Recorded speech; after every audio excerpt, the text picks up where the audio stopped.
Güneş nurun taçanla, bahar güller açanla, kayra kuşlar uçanla, gülüm gözledim seni.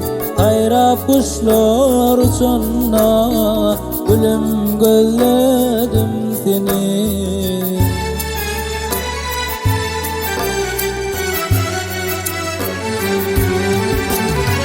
Baktım belek dağlara, bir çimenli bağlara, Yellelem karamana, deyip iladım seni. Yellelem karamana, deyip iladım seni.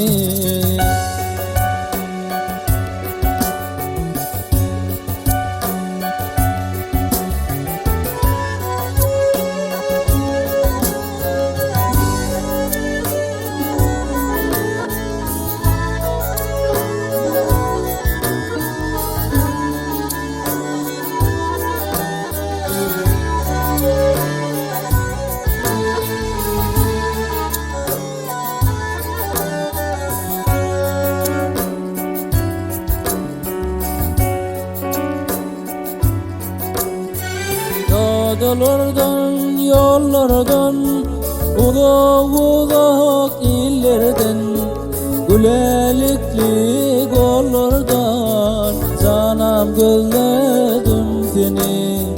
Gülelikli kollardan, canım gözledim seni.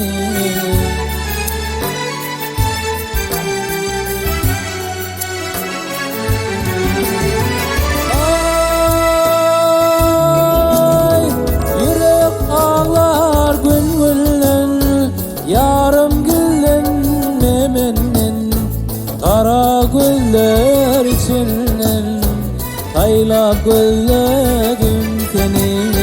Kara güller içinden, kayla gözledim seni. Gellelem karamana, deyip iladım seni. Kara güller içinden, aylap gözledim seni.